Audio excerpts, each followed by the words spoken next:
here is the Rosetta Stone. It was the key to understanding Egyptian hieroglyphics, and it is one of the most precious and valuable treasures of the British Museum.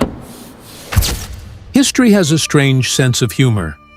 Sometimes the most powerful ideas in the world are undone not by armies, not by debates, not by philosophers, but by a broken stone lying in the dirt. Imagine centuries of silence, forgotten languages, lost voices, empires that once ruled the world reduced to ruins and dust. For over 1,000 years, no one could hear what ancient Egypt was saying. Its walls spoke, but humanity could not understand the words. And then, without warning, the silence was shattered. What if a single object, never meant to survive, ended up reshaping how we understand history, scripture, and sacred claims about the past? What if this object didn't argue, didn't preach, didn't attack, but simply translated? Stay with me, because the deeper we go, the louder the past begins to speak. Before we continue, please take a moment to subscribe to the channel. It helps us keep bringing these incredible journeys through history, archaeology, and faith straight to you. Now, let's continue. And immediately upon discovery, it was realized that this could potentially be the key to decipherment. So it was immediately assumed that the stone was an important object. In August 1799, a French warship quietly sailed away from the coast of Egypt. On board was Napoleon Bonaparte, leaving behind a failed dream. Just a year earlier, he had invaded Egypt with bold ambition, hoping to cut off British power by striking their route to India. It was a grand plan and a total disaster. The British Navy, led by Admiral Nelson, crushed the French fleet. Napoleon abandoned his army and slipped away in defeat. His Egyptian campaign failed in every possible way. Every way except one.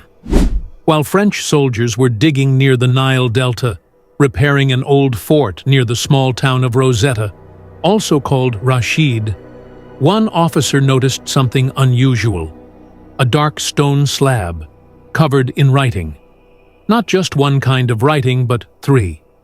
At that moment, no one realized it. But this forgotten stone would soon speak louder than kings. To understand why this mattered, you must understand Egypt itself. Egypt is not just land. It is the Nile. This mighty river flows nearly 6,700 kilometers, passing through 9 countries, cutting through desert like a vein of life. 96% of Egypt is barren desert. Without the Nile, Egypt would not exist. Along its banks rose temples, cities, monuments, and ideas that shaped the ancient world. Even the Bible begins its Egyptian story here, with Moses drawn from the waters of the Nile and raised in Pharaoh's house. The river flows past Abu Simbel, Luxor, the Valley of the Kings, the pyramids of Giza, and finally, it reaches Rosetta, where the Mediterranean Sea swallows it whole. It was here, at the river's mouth, that history unlocked its own memory. For centuries, travelers stared in awe at Egypt's temples. They saw pictures carved into stone, birds, eyes, snakes, crowns, hieroglyphs, beautiful, mysterious, silent. No one on earth could read them. For nearly 1,500 years, Egyptian writing was lost. Pharaohs became legends. Their voices vanished. Everything we thought we knew about ancient Egypt came from outsiders. Greek writers, Roman historians, and much later, religious traditions written thousands of years after the events they described. Then came the stone. The slab discovered at Rosetta was just over a meter tall, incredibly heavy, and carved with precision. What made it extraordinary was not the message, but the method. The same text was written 3 times.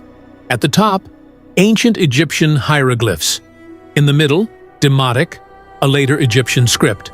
At the bottom, Greek. Greek was well known, and that changed everything. Suddenly, scholars realized this was not just a stone. It was a key. This stone is what the world now knows as the Rosetta Stone. For years, the stone sat in the British Museum, mocking the greatest minds of Europe. Scholars tried and failed to decode it. Then came Jean-François Champollion. He was obsessed. Fluent in Greek, Latin, Hebrew, and multiple ancient languages, Champollion believed hieroglyphs were not just symbols, but sounds. In 1822, after years of exhausting study, something clicked. He noticed royal names enclosed in oval shapes called cartouches. Matching Greek names to Egyptian symbols, he realized the impossible. Hieroglyphs were a living language. When Champollion announced his discovery, he collapsed from exhaustion. But the damage to long-held assumptions was already done. Egypt could finally speak for itself. And this is where everything changes. Once hieroglyphs could be read, archaeologists began translating temple walls, tomb inscriptions, royal decrees, and victory monuments. What they found was not myth. They found names, dates, places, wars, famines, kings. They found history. And again, these ancient Egyptian records aligned remarkably with the biblical narrative. Events described in the Bible suddenly had independent archaeological witnesses written in stone centuries before Islam ever emerged. Pharaohs spoke of Israel, of Canaan, of Semitic peoples entering Egypt during famine, of battles with nations the Bible described in detail. This was not theology arguing theology. This was archaeology speaking plainly. At Karnak Temple, inscriptions describe Pharaoh Shishak's invasion of Jerusalem, exactly as recorded in 1 Kings. At Beni Hassan, tomb paintings show Semitic travelers entering Egypt, matching the biblical account of Abraham's descendants seeking grain. Even the mysterious Hittites, once dismissed as a biblical invention, reappeared in Egyptian inscriptions after the Rosetta Stone unlocked the language. A forgotten empire stepped out of legend and into history. And then there was Israel. Inscriptions like the Merneptah Stele, readable only because of the Rosetta Stone, mention Israel as a people already established in Canaan over 3,200 years ago. Not as a myth, not as a late invention, but as a historical reality.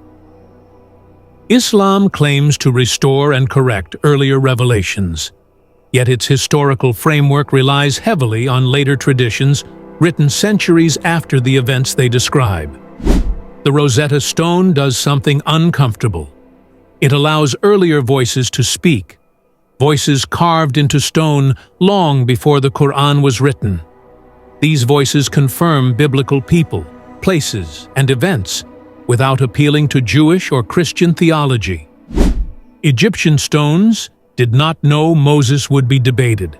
They did not know Abraham would become controversial. They simply recorded what happened. And once decoded, they did not echo Islamic revision, but ancient reality. The Rosetta Stone never set out to defend the Bible. It never argued against Islam. It did something far more powerful. It translated. And once the past was translated, history spoke for itself. Empires rose. Israelites lived. Pharaohs ruled. Wars were fought. Names were carved. Events recorded.